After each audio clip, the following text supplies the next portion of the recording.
ಪ್ರವೀಣ್ ಬಹುಶಃ ಇದನ್ನು ಅವ್ರಿಗೆ ಡೀಟೇಲಾಗಿ ಹೇಳ್ಬೋದು ಅಂತ ಅನ್ಸುತ್ತೆ. ಯಾಕಂದರೆ 6 ವರ್ಷಗಳಿಂದ ಜೊತೆಗಿದ್ರಿ ಪ್ರವೀಣ್. ಅವ್ರ ಕನಸುಗಳ ಬಗ್ಗೆ ಯಾವತ್ತಾದರೂ ನಿಮ್ಮ ಜೊತೆ ಹಂಚ್ಕೊಂಡಿದ್ರಾ? ಏನು ಆಸೆಗಳಿತ್ತು, ಏನು ಕನಸುಗಳಿತ್ತು ರಾಕೇಶ್ ಅವರಿಗೆ?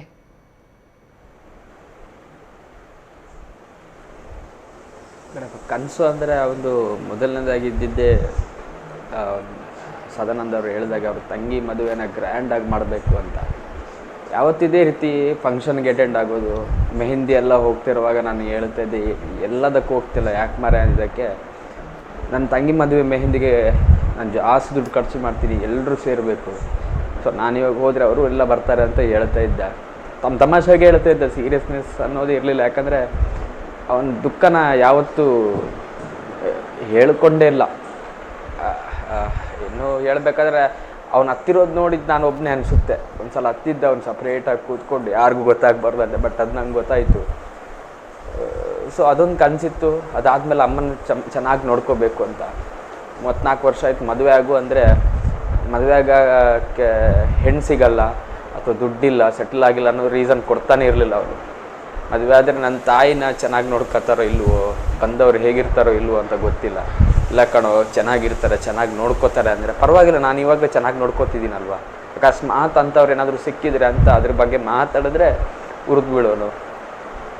ಅದಾದಮೇಲೆ ಅವ್ನು ಇನ್ನೊಂದು ಇದ್ದಿದ್ದೆ ಒಳ್ಳೆ ಸಿನಿಮಾ ಮಾಡಬೇಕು ಅಂತ. ಒಳ್ಳೆ ಸಿನಿಮಾ ಮಾಡಬೇಕು ಅಂತ ಅವ್ನು ಪಟ್ಟಿದ್ದ ಕಷ್ಟ, ಶ್ರಮ ಎಲ್ಲ ನೋಡಿ ದೇವರು ಒಂದು ಒಳ್ಳೆ ಚಾನ್ಸ್ ಕೊಟ್ಟಿದ್ದರು. ಬಟ್ ಆ ಸಕ್ಸಸ್ ನೋಡೋಕೆ ಅವರಿಲ್ಲ.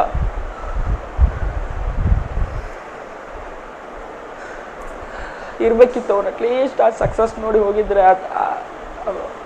ಹೃದಯಕ್ಕೆ ಅವನ ಆತ್ಮಕ್ಕೊಂದು ಖುಷಿಯಿಂದ ಹೋಗ್ತಿದ್ದ ಅಂತ ಅನಿಸುತ್ತೆ.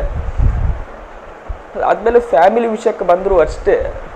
ಅವ್ನು ಚಿಕ್ಕಮ್ಮ ಒಂದು ಕೊರೋನಾ ಟೈಮಲ್ಲೋ ಲಾಕ್ಡೌನ್ ಟೈಮಲ್ಲೋ ಯಾರೋ ತೀರ್ಕೊಂಡ್ರು. ಅವ್ನು ಸಣ್ಣ ಮಗು ಇದ್ದರು ಅವ್ರಿಗೆ, ವಂಶಿ ಅಂತ. ಇನ್ನು ಅವನಿಗೆ ತಾಯಿ ವಿಚಾರ ನೆನಪಾಗಿ ಅಳೋದು ಬೇಡ ಅಂತೇಳ್ಬಿಟ್ಟು ಅವ್ರ ಮನೇಲಿ ಕೂರಿಸ್ದೆ ಇವನ ಮನೆಗೆ ಕರ್ಕೊಂಡು ಬಂದು ಅವ್ನ ಸ್ಕೂಲ್ ಫೀಸ್ ಆಗಿರಲಿ, ಅವ್ನ ಬಟ್ಟೆದಾಗಿರಲಿ, ಅವ್ನದ್ದು ಏನೇ ಪರ್ಸನಲ್ ವಿಷಯ ಎಲ್ಲದಕ್ಕೂ ಖರ್ಚು ಮಾಡಿ ತನ್ನ ಮಗನ ಥರ ನೋಡ್ಕೋತಿದ್ದಾನೆ. ಇವಾಗಲೂ ಇದ್ದಾನೆ, ಅವ್ರ ಮನೆಯಲ್ಲೇ ಇದ್ದಾನೆ.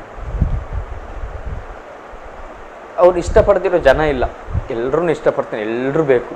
ನಮಗೆ ರಾಖಿ ಒಬ್ಬ, ಬಟ್ ರಾಖಿಗೆ ನಮ್ಮಂಥವ್ರು ತುಂಬ ಜನ ಸಂಪಾದನೆ ಮಾಡಿದ್ದಾರೆ.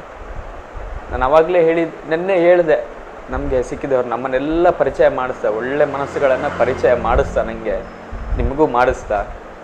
ಬಟ್ ಪರಿಚಯ ಮಾಡಿಸ್ತವ್ರು ನಮ್ಮಿಂದ ದೂರ ಆದ. ಒಳ್ಳೆಯದಾಗಲಿ ಅವರಿಗೆ, ಎಲ್ಲೇ ಇದ್ದರೂ ಚೆನ್ನಾಗಿ ಅಷ್ಟೇ. ಸಮಾಧಾನ ಮಾಡ್ಕೊಳ್ಳಿ ಪ್ರವೀಣ್. ನಿಮಗಾಗಿರುವಂಥ ಲಾಸ್ ಅದು ತುಂಬ ದೊಡ್ಡ ಮಟ್ಟದ ಲಾಸ್. ನೀವೆಲ್ಲ ಸ್ನೇಹಿತರಿಗೂ ಕೂಡ ಬಹಳ ದೊಡ್ಡ ಲಾಸ್. ರಾಕೇಶ್ ಪೂಜಾರಿ ಅವರು ಇನ್ನಿಲ್ಲ ಅನ್ನುವಂಥ ಈ ಸತ್ಯ. ನ್ಯೂಸ್ ಫಸ್ಟ್ ನಿರ್ಭೀತಿಯಿಂದ ನಿಮ್ಮ ಪರವಾಗಿ.